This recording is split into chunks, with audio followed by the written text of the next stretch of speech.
नमस्कार दोस्तों, आप लोगों का स्वागत है पीसीएस हिंदी एकेडमी में।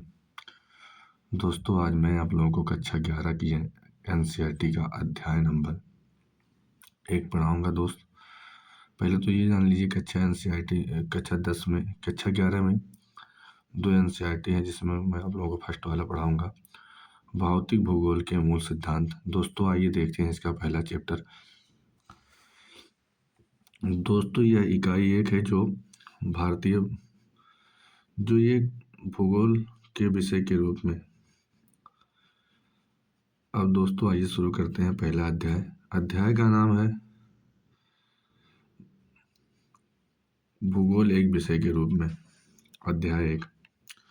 दोस्तों, इससे पहले मैं आप लोगों को कक्षा 10 की एनसीईआरटी का पूरा अध्याय पढ़ाऊँ।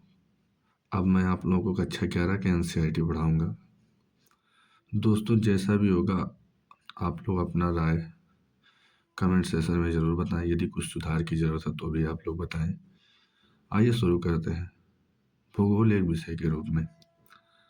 आपने माध्यमिक स्तर पर भूगोल का अध्ययन सामाजिक विज्ञान पाठ्यक्रम के एक घटक के रूप में किया है। आप विश्व एवं इसके विभिन्न भागों में भौगोलिक तथ्यों से परिचित हैं। आप भूगोल का अध्ययन एक स्वतंत्र विषय के रूप में करेंगे तथा पृथ्वी के भौतिक वातावरण, मानवीय क्रियाओं एवं उनके अंतर प्रक्रियात्मक संबंध के विषय में जानकारी प्राप्त करेंगे। यहाँ आप एक प्रासंगिक प्रश्न पूछ सकते हैं कि हमें भूगोल क्यों पढ़ना चाहिए। हम धरातल पर रहते हैं, हमारा जीवन हमारे परिस्थान से अनेक रूपों में प्रभावित होता है। वह निर्वाह के लिए अपने आसपास के संसाधनों पर निर्भर करता है। आदिम समाज अपने भरण पोषण के लिए प्राकृतिक निर्वाह संसाधनों जैसे पशुओं और खाद्य पौधे पर आश्रित था। समय बीतने के साथ साथ हमारे तकनीकों का विकास किया तथा प्राकृतिक संसाधनों यथा भूमि, मृदा, जल का उपयोग करते हुए अपना आहार उत्पादन प्रारंभ किया। हमने अपने भोजन की आदतों एवं वस्त्र को मौसमी दशाओं के अनुरूप समायोजित किया। ध्यातव्य है कि प्राकृतिक संसाधन साधारण तकनीकी विकास, भौतिक वातावरण के साथ साथ अनुकूल एवं उसका परिष्करण, सामाजिक संगठन तथा सांस्कृतिक विकास में भिन्नता पाई जाती है। भूगोल के एक छात्र के रूप में आपको धरातल पर विभिन्नता वाले सभी सत्यों के विषय में भी जानने के लिए उत्सुक होना चाहिए। आप विविध प्रकार की भूमि एवं लोगों से परिचित हैं, फिर भी समय के साथ होने वाले परिवर्तनों को समझने में रुचि रखते होंगे। भूगोल आपको विविधता समझाने तथा समय एवं स्थान के संदर्भ में ऐसी विभिन्नताओं को उत्पन्न करने वाले कारकों की खोज करने की क्षमता प्रदान करता है। इससे आप में मानचित्र में परिवर्तन, गोलक को समझने तथा धरातल के दृश्य ज्ञान की कुशलता विकसित होती है। आधुनिक वैज्ञानिक तकनीकी यथा भौगोलिक सूचना तंत्र, संगठक मानचित्र कला के रूप में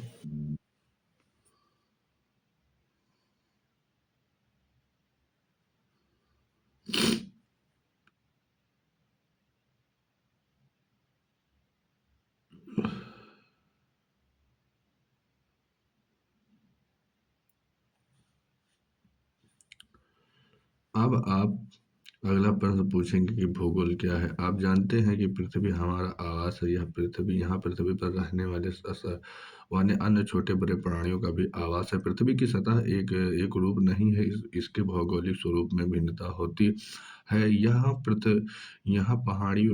पर्वत, पहाड़ियाँ, घाटियाँ, मैदान, समुद्र, झील, रेगिस्तान एवं वन्य उजाड़ क्षेत्र मिलते हैं। यहाँ सामाजिक एवं सांस्कृतिक तत्वों में भी भिन्नता पाई जाती है, जो सांस्कृतिक विकास की पूर्ण अवधि में मानव द्वारा सृजित ग्रामों, नगरों, सड़कों, रेलों, पत्थरों, बाजारों एवं मानव जनित अन्य अन्य मानव जनित अन्य कई तत्वों के रूप में विद्यमान है।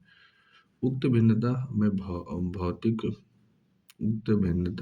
भौतिक, पर्यावरण एवं सांस्कृतिक लक्षणों के मध्य संबंधों को समझने तथा संकेत निहित होता है। भौतिक पर्यावरण एक मंच प्रस्तुत करता है जिस पर मानव समाजों ने अपने सृजनात्मक कार्यकलापों का ड्रामा अपनी तकनीकी विकास से प्राप्त उपकरणों द्वारा मंचित किया है। अब आप पहले पूछे गए प्रश्न भूगोल क्या है, उत्तर देने में सक्षम प्रयास कर सकते हैं। अत्यंत सरल शब्दों में कहा जाए कि भूगोल पृथ्वी का वर्णन है। सर्वप्रथम भूगोल शब्द का प्रयोग इरेट्रास्थनीज, एक ग्रीक विद्वान 276 बीसी 194 ईस्वी पूर्व में किया था। यह शब्द ग्रीक भाषा के दो मूल शब्द जियो मतलब पृथ्वी एवं ग्राफी मतलब वर्णन से प्राप्त हुआ है। मतलब पृथ्वी का वर्णन ही जियोग्राफी है। दोनों एक साथ रखने पर इसका अर्थ बनता है कि पृथ्वी का वर्णन।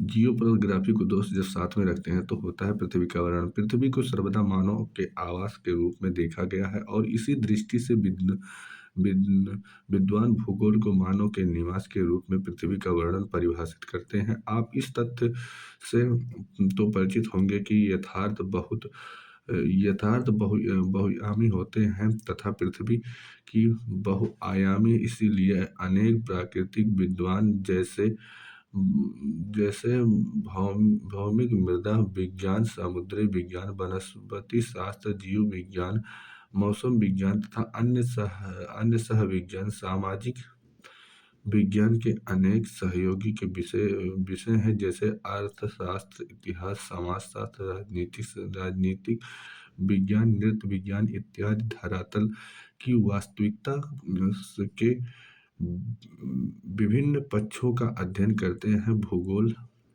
अन्य विज्ञान से विषय वस्तु तथा विधि तंत्र से भिन्न है, परंतु साथ ही अन्य विषयों से इसका निकट संबंध है। भूगोल सभी प्राकृतिक एवं सामाजिक विषयों की सूचना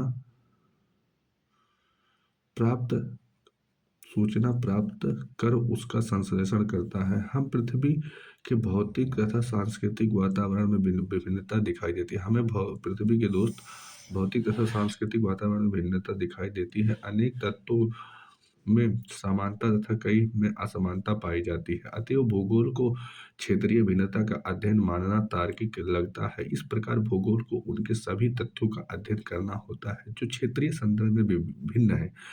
भूगोलवेत्ता मात्र धरातल पर तथ्यों की भिन्नता का अध्ययन नहीं करते, अपितु उन कारकों का भी अध्ययन करते हैं जो इन विभिन्नताओं का कारण है। उदाहरण के लिए फसल का स्वरूप एक प्रदेश से दूसरे प्रदेश में भिन्न होता है, किंतु यह भिन्नता का तथ्य के रूप में मिट्टी, जलवायु, बाजार की मांग, किसानों की व्यय क्षमता, तकनीकी निवेश की उपलब्धता आदि में भिन्नता से संबंधित होती है। इस प्रकार भूगोल की दिलचस्पी किन्हीं दो तत्वों या एक से अधिक तत्वों के मध्य कार्य संबंध को ज्ञात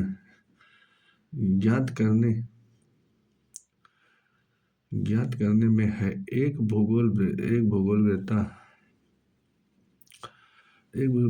तत्वों की व्याख्या कारण संबंधों के ढांचों में ही रहता है, क्योंकि यह केवल व्याख्या में ही सहायक नहीं होता, अपितु तथ्य के पूर्वानुमान एवं भविष्य के परिप्रेक्ष्य में देखने की क्षमता भी रखता है। भौतिक एवं मानवीय दोनों प्रकार के भौगोलिक तथ्य स्थैतिक नहीं है, अपितु गत्यात्मक होते हैं। वे सतत परिवर्तनशील पृथ्वी तथा अथक व निरंतर सक्रिय मानव के बीच आबाद प्रक्रियाओं के फलस्वरूप कालांतर में परिवर्तित होते रहते हैं। आदिम मानव समाज अपने निकटतम पर्यावरण पर सीधे तौर पर निर्भर करता है। अब ऐसा नहीं है कि भूगोल भूगोल इस प्रकार प्राकृतिक तथा मानव के समग्र इकाई के रूप में अंतः प्रक्रिया के अध्ययन से संबंधित मानव मानव प्रकृति का एक एक अंगभूत भाग है तथा वह प्रकृति पर अपना छाप छोड़ता है। प्रकृति मानव जीवन के विभिन्न पक्षों को प्रभावित करती है। इसकी छाप उसके वस्त्र, आवास, व्यवसाय आदि पर देखी जा सकती है। मानव में प्रकृति के साथ समझौता अनुकूल अथवा अपरिवर्तन के माध्यम से किया है। जैसे आप जानते हैं कि वर्तमान में समाज आदिम समाज अवस्था पार कर चुका है। उसके तकनीकी खोज एवं प्रयोग द्वारा अपने अस्तित्व के लिए सन्निकट परिवेश प्राकृतिक वातावरण को अपरिवर्तित कर प्राकृतिक संसाधनों में समुचित उपयोग करते हुए क्षेत्र के क्षितिज परिवर्धन कर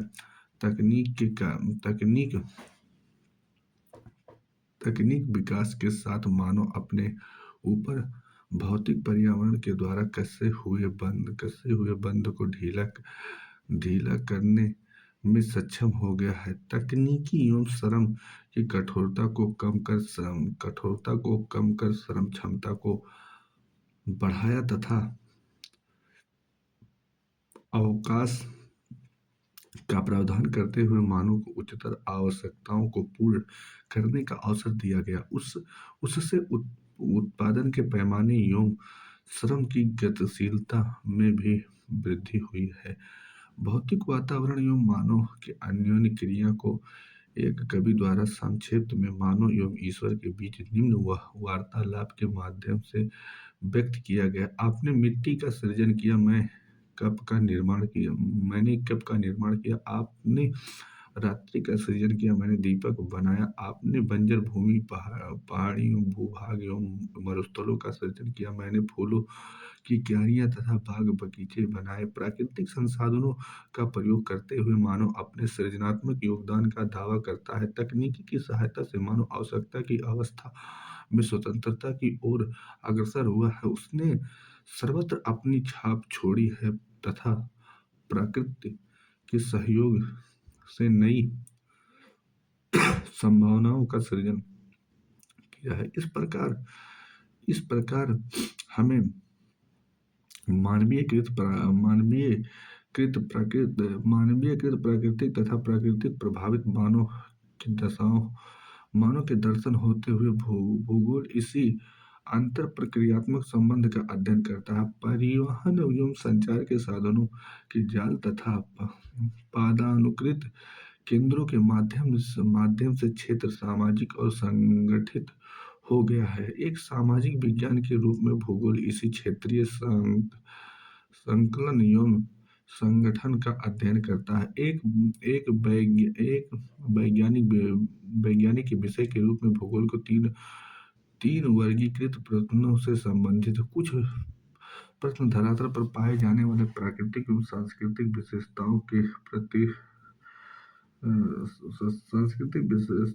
प्रतिरूप की पहचान से जुड़े होते हैं। क्या यह प्रश्न के उत्तर देते हैं। कुछ प्रश्न पृथ्वी के भौतिक सांस्कृतिक तत्वों के वितरण से संबंधित होते हैं, जो कहाँ प्रश्न से संबंध होते हैं। जब सब मिलाकर उक्त दोनों प्रश्नों में प्राकृतिक एवं सांस्कृतिक तत्वों के विवरण एवं स्थिति को ध्यान में रखा गया है। इन प्रश्नों में से कौन से तत्व कहाँ से संबंधित हैं, सूचीबद्ध सूचनाएं प्राप्त होती हैं। औपनिवेशिक काल से ही यह उपागम बहुत बहुत प्रचलित रहा है। इन दोनों प्रश्नों में तीसरे प्रश्न के जुड़ने का भूगोल एवं वैज्ञानिक विषय नहीं बन सकता है। यह तृतीय प्रश्न व्याख्या व्याख्या अथवा तत्वों एवं तथ्यों के मध्य कार्यकरण संबंध से जुड़ा हुआ है। भूगोल का यह पक्ष क्यों प्रश्न से जुड़ा हुआ है? एक विषय के रूप में भूगोल का क्रोड़ क्षेत्र से संबंधित होता है तथा स्थानिक विशेषताओं एवं गुणों का विवेचन करता है। यहाँ यह क्षेत्र में तथ्यों के वितरण, स्थिति एवं केंद्रीकरण के प्रतिरूप का अध्ययन करता है तथा इन प्रतिरूपों की व्याख्या करते हुए उनका स्पष्टीकरण देता है। यह मानव तथा उनके भौतिक वातावरण के माध्यम से गत्यात्मक अंतर प्रक्रिया के उपजे तथ्यों के बीच साहचर्य एवं असंबंध का विश्लेषण करता है। का समाकलन भूगोल एक समाकलन विषय के रूप में भूगोल एक संश्लेषणात्मक विषय के रूप में जो क्षेत्रीय संश्लेषण का प्रयास करता है तथा इतिहासकालिक संश्लेषित का प्रयास करता है। इसके उपागम प्राकृतिक संज्ञात्मक होती है। यह इस तथ्य को मानता है कि विश्व एक परस्पर निर्भर तंत्र है। आज वर्तमान विश्व में एक वैश्विक ग्राम का प्रतिबोधन होता है। परिवहन के बेहतर संसाधनों तथा बढ़ती हुई ग्राम्यता के कारण दूरियां कम होती गई हैं। श्राव्य दृश्य माध्यमों एवं सूचना तकनीकी में आंकड़ों को बहुत समृद्ध बना दिया है। तकनीकी ने प्राकृतिक तथ्यों तथा आर्थिक एवं सामाजिक प्रचलन के निरीक्षण एवं परीक्षण के बेहतर अवसर प्रदान किए हैं। भूगोल का संश्लेषणात्मक विषय के रूप में अनेक प्राकृतिक तथा सामाजिक विज्ञानों के अंतरपृष्ठ संबंध है। प्राकृतिक या सामाजिक सभी विज्ञानों का एक मूल उद्देश्य है यथार्थता को ज्ञात करना। भूगोल यथार्थता से जुड़े तथ्यों के साहचर्य को बोधगम्य बनाता है। भूगोल का अन्य विज्ञानों के साथ संबंध दर्शाता है। वस्तुतः विज्ञान से संबंधित सभी विषय भूगोल से जुड़े हैं, क्योंकि उनके कई तत्व क्षेत्रीय संदर्भ में भी भिन्न भिन्न होते हैं। भूगोल स्थानिक संदर्भ में यथार्थ को समग्रता से समझने में सहायक होता है। अतः भूगोल न केवल एक स्थान से दूसरे स्थान के तथ्यों की भिन्नता पर ध्यान देता है, अपितु इन्हें समग्रता के समाकलित करता है। भूगोलवेत्ता को सभी संबंधित क्षेत्रों की व्यापक समझ रखने की आवश्यकता होती है, जिससे कि वह उन्हें तार्किक रूप से संश्लेषित कर सके। यह संश्लेषण कुछ उदाहरणों की सहायता से सरलता पूर्वक समझा जा सकता है तथा भूगोल ऐतिहासिक घटनाओं को प्रभावित करते हैं। स्थानिक दूरी एवं विषय के इतिहास की दशा को परिवर्तित करने के लिए एक प्रभावशाली कारक है। क्षेत्रीय विस्तार लड़ाई के दौरान, विशेषकर पिछली शताब्दी में, कई देशों के लिए सुरक्षा का साधन बना है। परंपरागत युद्ध में बड़े आकार वाले देशों ने अधिक स्थान छोड़कर समय का लाभ प्राप्त किया है। नए विश्व के देशों के चारों तरफ विस्तृत समुद्र द्वारा प्रदत्त रक्षा कवच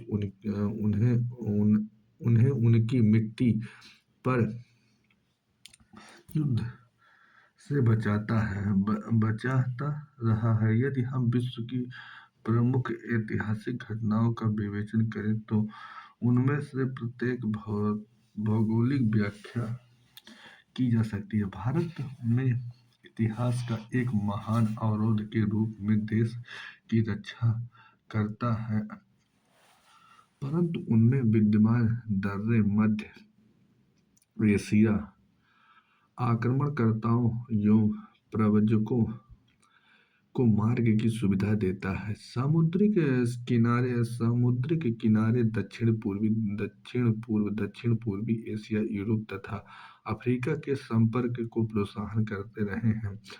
नौ संचालन तकनीकी ने यूरोप के देशों को भारत सहित कई एशियाई एवं अफ्रीकी राष्ट्रों के उपनिवेशीकरण करने में सहायक है, क्योंकि उन्हें समुद्र के माध्यम से गाम्यता मिली है। भौगोलिक तत्वों द्वारा विश्व के विभिन्न भागों में इतिहास की धारा को अपरिवर्तन के अनेक उदाहरण मिलते हैं। प्रत्येक भौगोलिक तथ्य समय के साथ परिवर्तित होता रहता है तथा समय के परिप्रेक्ष्य में उनकी व्याख्या की जा सकती है। भू आकृति, जलवायु, वनस्पति, आर्थिक क्रियाओं एवं व्यवसाय एवं सांस्कृतिक विकास के एक निश्चित ऐतिहासिक पथ का अनुसरण अनुसरण अनुसरण किया है। अनेक भौगोलिक तत्व विभिन्न विभिन्न विभिन्न संस्थानों द्वारा एवं विशेष समय पर निर्णय लेने की प्रक्रिया के प्रतिफल होते हैं। उदाहरण, आ स्थान बा स्थान से 15 किलोमीटर दूर है, जिसके विकल्प के रूप में यह कहा जाता है कि आ का स्थान बी के स्थान के 2 घंटे दूर है। यदि हवाई जहाज से यात्रा की जाए तो 17 घंटा दूर है। यदि यदि तीव्रगामी रेल से यात्रा की जाए तो इसका कारण भौगोलिक अध्ययन के चतुर्थ आयाम के रूप में एक समाकल भाग माना जाता है। कृपया 3 अन्य आयामों का उल्लेख कीजिए। रेखाचित्र विभिन्न प्राकृतिक एवं सामाजिक विज्ञान से भूगोल का संबंध का प्राचुर रूप से निम्न चित्र करता है। यह संबंध 2 खंडों में रखा जा सकता है। भौतिक भूगोल एवं प्राकृतिक विज्ञान। भौतिक भूगोल सभी शाखाएं जैसे कि रेखांचित्र में दर्शाया गया। प्राकृतिक विज्ञान की अंतर्दृष्टि है। पारगम्य भौतिक भूगोल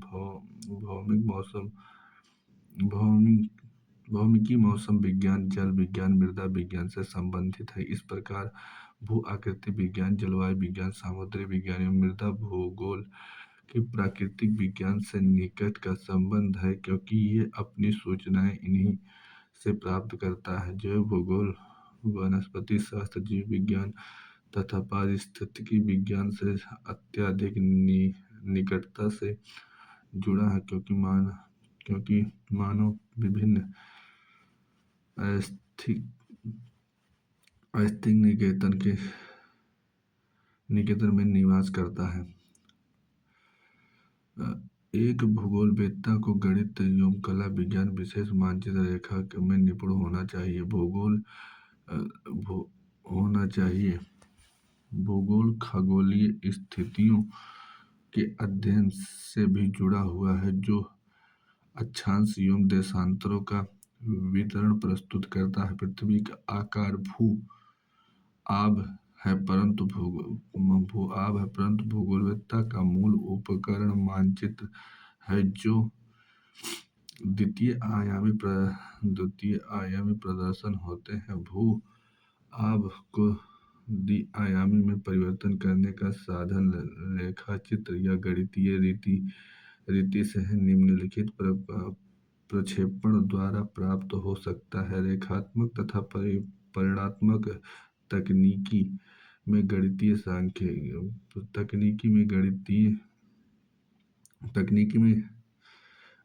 सांख्यिकी एवं अर्थमिति में प्रवीणता की आवश्यकता होती है।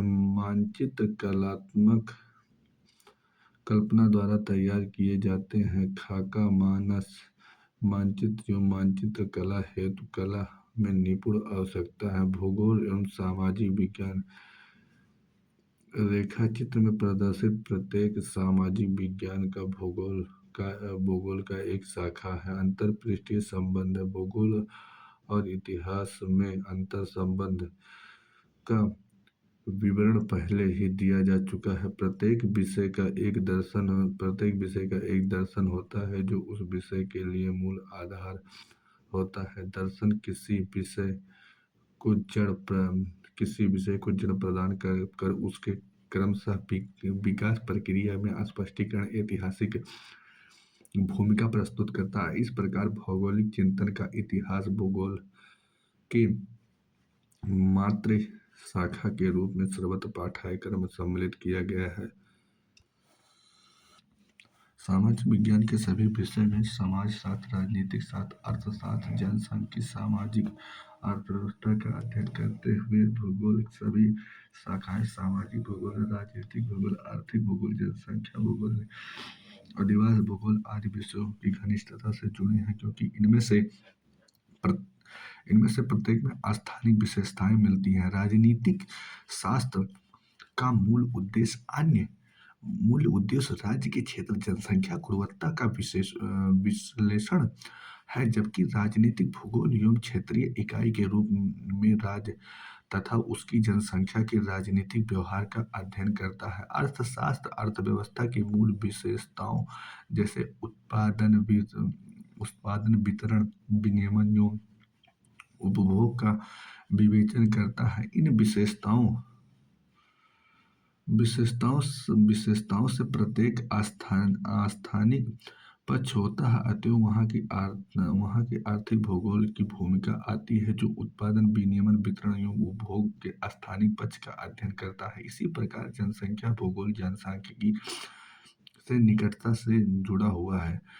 उपरयुक्त विवेचन से स्पष्ट है कि भूगोल प्राकृतिक एवं सामाजिक विज्ञान की घनिष्ठता से जुड़ा हुआ है। यह अध्ययन में विविध विधि, तंत्र एवं उत्पादों के अनुसरण करता है, जो इसे अन्य विषय से पृथक करता है। इसका अन्य विषयों से पराश्रयणी संबंध है, जो कि अन्य सभी विषयों ने अपना निजी विषय क्षेत्र होता है। भूगोल वैशिष्ट्यपूर्ण सूचनाओं के बहस का अवरोध नहीं करता है, जैसे कि शरीर की सभी कोशिकाओं की एक झिल्ली द्वारा पृथक पहचान होती है, परंतु रक्त का बहाव अवरुद्ध नहीं होता है। भूगोल वेत्ताओं सहयोगी विषय से प्राप्त सूचनाओं एवं आंकड़ों का प्रयोग करते हुए क्षेत्र में परिप्रेक्ष्य में उनका संश्लेषण करता है। मानचित्र भूगोल वेत्ताओं का बहुत प्रभावशाली उपकरण होता है, जिसके माध्यम से क्षेत्रीय प्रतिरूप को प्रकाश मिलाने के लिए सारणीबद्ध आंकड़ा एवं दृश्य के रूप में परिवर्तित किया जाता है। भूगोल पुनः स्मरण हेतु कृपया चित्र 1.1 का अध्ययन करें। इसमें यह स्पष्ट प्रकट होता है कि भूगोल का एक अंतःशिक्षण विषय है। प्रत्येक विषय का अध्ययन कुछ उपगामों के अनुसार किया जाता है। इस दृष्टि से भूगोल का अध्ययन दो प्रमुख उपागम है: विषय वस्तुगत क्रमबद्ध एवं प्रादेशिक। विषय वस्तुगत भूगोल का उपागम वही है जो सामान्य भूगोल का होता है। यह उपागम एक जर्मन भूगोलवेत्ता अलेक्जेंडर वान हमबोल्ट द्वारा प्रदर्शित किया गया, जबकि प्रादेशिक भूगोल का विकास हमबोल्ट के समकालीन एक दूसरे जर्मन भूगोलवेत्ता कार्ल रिटर 1779 से 1859 में कार्ल रिटर द्वारा किया गया। विषय वस्तुगत उपागम के एक तथ्य का पूरे विश्व स्तर पर अध्ययन किया जाता है। तत्पश्चात क्षेत्रीय स्वरूप के वर्गीकृत प्रकारों की पहचान की जाती है। उदाहरण के लिए यदि कोई प्राकृतिक वनस्पति के अध्ययन में रुचि रखता है, तो सर्वप्रथम विश्व स्तर पर उसका अध्ययन किया जाएगा। फिर प्रकारात्मक वर्गीकरण जैसे विद्युत रेखीय सदाबहार वन, नरम लकड़ी वाले को कोणधारी वन अथवा मानसूनी वन इत्यादि की पहचान, उनका विवेचन तथा सीमांकन करना होगा। प्रादेशिक उपागम में विश्व को विभिन्न पदानुक्रमित स्तर के प्रदेशों में विभक्त किया जाता है और फिर एक विशेष प्रदेश में सभी भौगोलिक तथ्यों का अध्ययन किया जाता है। ये प्रादेशिक, प्राकृतिक, राजनीतिक तथा निर्दिष्ट प्रदेशों से हो सकते हैं। एक प्रदेश में तथ्यों का अध्ययन समग्रता से विविधता में एकता की खोज करते हुए किया जाता है। तथ्य भूगोल की एक मुख्य विशेषता है कि इसका प्रारंभ से ही विषय में प्रवर्धन हो चुका है। द्वैतवाद अध्ययन में महत्व दिया जाने वाला पक्ष पर निर्भर करता है। पहले विद्वान भौतिक भूगोल पर बल देते थे, परंतु बाद में स्वीकार किया गया कि मानव धरातल का समाकलित भाग है, वह प्रकृति के अनिवार्य अंग है, अपने सांस्कृतिक विकास के माध्यम से भी योगदान दिया है। इस प्रकार मानवीय क्रियाओं पर बल देने के साथ साथ मानव भूगोल का विकास हुआ। भूगोल की शाखाएं विषय वस्तुगत या क्रमबद्ध उपागम के आधार पर भौतिक भूगोल, भू आकृति विज्ञान या भू आकृतियों को उनके क्रम, विकास एवं संबंध प्रक्रियाओं का अध्ययन करता है।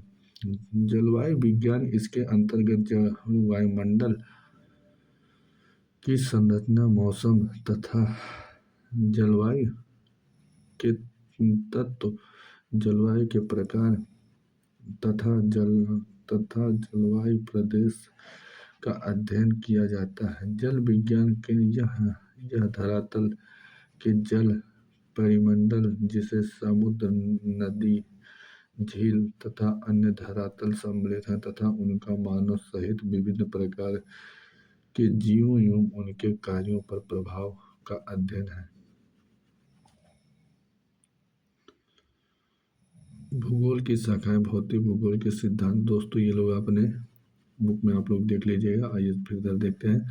मृदा भूगोल, यह मिट्टी निर्माण की प्रक्रियाओं में मिट्टी के प्रकार, उनके गुणवत्ता के विवरण का उपयोग आदि का अध्ययन से संबंधित। मानव भूगोल सामाजिक सांस्कृतिक भूगोल के अंतर्गत समाज तथा इसके स्थानिक, प्रादेशिक, गत्यात्मक एवं समाज के योगदान से निर्मित सांस्कृतिक तत्वों का अध्ययन करता है। जनसंख्या एवं अधिवास भूगोल, यह ग्रामीण एवं नगरीय क्षेत्रों की जनसंख्या वृद्धि एवं उनका विवरण, घनत्व, लिंग अनुपात, प्रवास एवं व्यवसायिक संरचना आदि का अध्ययन करता है। जबकि अधिवास भूगोल में ग्रामीण तथा नगरीय अधिवासों के विवरण, प्रतिरूप तथा अन्य विशेषताओं का अध्ययन किया जाता है। आर्थिक भूगोल, यह मानव की आर्थिक क्रियाओं जैसे कृषि, उद्योग, पर्यटन, व्यापार एवं परिवहन, अवस्था, तत्व एवं सेवाओं का अध्ययन। ऐतिहासिक भूगोल, यह उन ऐतिहासिक प्रक्रियाओं का अध्ययन करता है जो कि क्षेत्र की संगठित करती है। प्रत्येक प्रश्न वर्तमान स्थिति के अनेक पूर्व ऐतिहासिक अनुभवों से गुजरता है। भौगोलिक तत्वों में सामाजिक परिवर्तन होते रहते हैं और इसी की व्याख्या ऐतिहासिक भूगोल के तथ्य हैं। राजनीतिक भूगोल, यह क्षेत्र की राजनीतिक घटनाओं की दृष्टि से देखता है एवं सीमाओं के निकटतम पड़ोसी इकाइयों के मध्य व्यवसायिक संबंध, निर्वाचन क्षेत्र तथा परिसीमन एवं चुनाव परिदृश्य का विश्लेषण करता है तथा साथ ही जनसंख्या के राजनीतिक व्यवहार को समझने के लिए सैद्धांतिक रूपरेखा विकसित करता है। जीव भूगोल, भौतिक भूगोल एवं मानव भूगोल के अंतरपृष्ठ के फलस्वरूप अंतरपृष्ठ इंटरफेस के फलस्वरूप जीव भूगोल का अद्भुत अभ्युदय हुआ है। इसके अंतर्गत निम्न शाखाएं हैं। जीव भूगोल इनमें पशुओं एवं उनके निवास क्षेत्र के स्थानिक स्वरूप एवं भौगोलिक विशेषताओं का अध्ययन होता है। वनस्पति भूगोल यह प्राकृतिक मानव एवं उनके निवास क्षेत्र में स्थानिक प्रतिरूप का अध्ययन करता है। पारिस्थितिक विज्ञान इनमें प्रजातियों के निवास स्थिति क्षेत्र एवं विज्ञान का अध्ययन किया जाता है। पर्यावरण भूगोल संपूर्ण विश्व में पर्यावरण प्रतिबोधन के फलस्वरूप पर्यावरणीय समस्याओं जैसे भूमि ह्रास, प्रदूषण, संरक्षण के चिंता आदि का अनुभव किया गया है, जिसके अध्ययन हेतु इस शाखा का विकास हुआ है। प्रादेशिक उपागम पर आधारित भूगोल की शाखाएं बृहद माध्यम से लघु स्तरीय प्रादेशिक अध्ययन, ग्रामीण इलाका नियोजन तथा नियोजन, शहर एवं नागरिक नियोजन सहित प्रादेशिक नियोजन, प्रादेशिक विकास, प्रादेशिक नियोजन विश्लेषण दो ऐसे पक्ष हैं जो सभी विषयों के लिए उभयनिष्ठ सर्वनिष्ठ हैं। दर्शन भौगोलिक चिंताएं भूमि एवं विज्ञान की अंतर प्रक्रिया, मानव स्थिति, विविध एवं तकनीकी सामान्य एवं संगठन आधारित मानचित्र, परिणात्मक तकनीकी, सांख्यिकी तकनीकी, क्षेत्र सर्वेक्षण, विविधताएं, भू सूचना विज्ञान तकनीकी जैसे जैसे भू संवेदन तकनीकी, भौगोलिक सूचना तंत्र, जीआईएस, वैश्विक स्थिति तंत्र, जीपीएस। उपर्युक्त वर्गीकरण भूगोल की शाखाओं में से एक विस्तृत रूपरेखा प्रस्तुत करता है। भूगोल पाठ्यक्रम सामान्यतः इसी ढांचे में बना एवं पढ़ाया जाता है, परंतु यह रूपरेखा एक दृष्टि से स्थैतिक है, क्योंकि किसी भी विषय की यह व्याख्या है कि वह नई सोच, नई समस्या, नई विविधता एवं नई तकनीकी के साथ अग्रसर होते रहते हैं। उदाहरण के लिए जो पहले स्थान निर्मित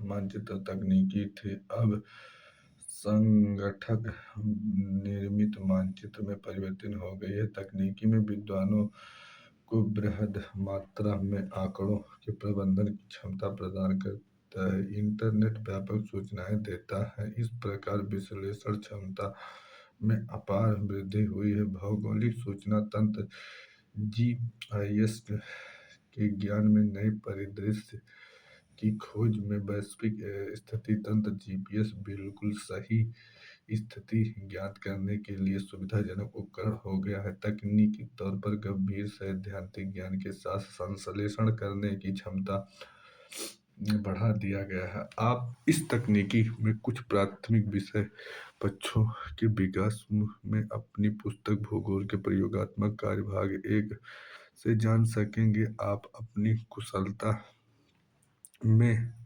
सुधार करते रहेंगे और उनके प्रयोग के विषय में ज्ञान प्राप्त करेंगे। भौतिक भूगोल एवं इसका महत्व प्रस्तुत एक शीर्ष और विषय सूची इसके विषय क्षेत्र को प्रतिबंध करती है। यह भूगोल की इस शाखा के महत्व को बताता है कि युक्ति संगत होता है कि भौतिक भूगोल में भूमंडल, भू आकृति, प्रवाह, उच्चावच, वायुमंडल, इसकी बनावट, संरचना, तत्व, मौसम तथा जलवायु, तापक्रम, वायुदाब, जलवायु के प्रकार आदि, जलमंडल के संबंध, जैवमंडल, जीव के स्वरूप में मानव तथा बृहद जीव एवं उनके पोषण प्रक्रम जैसे खाद्य श्रृंखला, पारिस्थितिक प्रजनन तंत्र एवं पारिस्थितिक संतुलन का अध्ययन सम्मिलित होता है। मिट्टियों द्वारा मृदा निर्माण के माध्यम से निर्मित होती है तथा वे मूल चट्टान, जलवायु, जैविक प्रक्रिया एवं कालावधि पर निर्भर करती है। कालावधि मिट्टियों को परिपक्वता प्रदान करती है तथा मृदा मृदा पारस्परिक विज्ञान में सहायक होता है। मानव के लिए प्रत्येक तत्व महत्वपूर्ण है, भू आकृति के आधार पर प्रस्तुत कर करती है, जिस पर मानव क्रियाएं संपन्न होती है। मैदानों का प्रयोग कृषि कार्य के लिए किया जाता है, जबकि पठारों पर वन तथा खनिज संपदा विकसित की जाती है। पर्वत चारागाहों, वनों, पर्यटकों स्थलों के आधार पर विभिन्न क्षेत्रों में जल प्रदान करने वाली नदियों के स्रोत होते हैं। जलवायु हमारे घरों के प्रकार, वस्त्र, भोजन को प्रभावित करती है। जलवायु वनस्पति साम्य, प्रतिरूप, पशुपालन एवं कुछ उद्योगों आदि पर गंभीर प्रभाव पड़ता है। मानव ने ऐसी तकनीकें विकसित की है जो सीमित क्षेत्र में जलवायु को अपरिवर्तित कर देती है, जैसे वातानुकूल वायु, शीतल इत्यादि तापमान तथा वर्षा, वनों के घनत्व एवं घास प्रदेशों की गुणवत्ता सुनिश्चित करती है। भारत में मानसूनी वर्षा कृषि आवर्तन प्रणाली को गति प्रदान करती है। वर्षा भूमिगत जल धारक प्रस्तर को स्तर को पुनराविशेषित कर कृषि एवं भूगोल के कार्यों के लिए जल की उपलब्धता संभव कराती है। हम संसाधनों के भंडारण समुद्र का अध्ययन करते हैं, वह मछली एवं अन्य सभी समुद्री भोजन की अतिरिक्त खनिजों की दृष्टि से भी संपन्न है। भारत में समुद्री तल में से मैंगनीज पिंड एकत्रित नोड्यूल्स एकत्रित करने की तकनीकी विकसित कर ली है। मृदा की निम्नीकरण पुनः स्थापनीय संसाधन है, जो अनेक आर्थिक क्रियाओं जैसे कृषि को प्रभावित करती है। मिट्टी की उर्वरता प्राकृतिक से निर्धारित तथा सांस्कृतिक से। भूगोल क्या है? भूगोल का उद्देश्य धरातल की प्रादेशिक क्षेत्रीय भिन्नता का वर्णन एवं व्याख्या करना है। रिचर्ड हार्ट सोनर भूगोल धरातल के विभिन्न भागों के कारणात्मक रूप से संबंधित तत्वों की भिन्नता का अध्ययन करता है।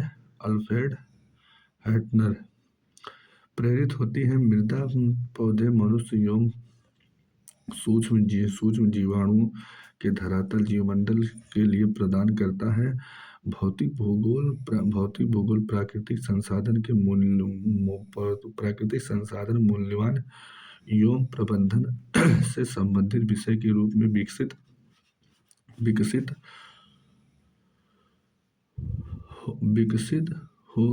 विकसित हो रहा है। इस उद्देश्य की पूर्ति हेतु भौतिक, पर्यावरणीय और मानव के मध्य संबंधों को समझना आवश्यक है। भौतिक और पर्यावरण संसाधन प्रदान करता है। मानव एवं इन संसाधनों का उपयोग करते हुए अपना आर्थिक एवं सांस्कृतिक विकास सुनिश्चित करता है। तकनीकी की सहायता से संसाधनों के बढ़ते उपभोग एवं विकास की पारिस्थितिक संतुलन उत्पन्न करती है। अतएव सतत विकास, सस्टेनेबल डेवलपमेंट के लिए भौगोलिक वातावरण का ज्ञान नितांत आवश्यक है, जो भौतिक भूगोल के महत्व को रेखांकित करता है। दोस्तों, मुझे उम्मीद है कि यह अध्याय आप लोगों को अच्छे से समझ में आया होगा। मित्रों, यदि आप लोगों को अच्छे से समझ में आया होगा तो कमेंट सेशन में आप और बताइए। मिलते हैं अगले अध्याय में। तब तक के लिए नमस्कार, बाय बाय।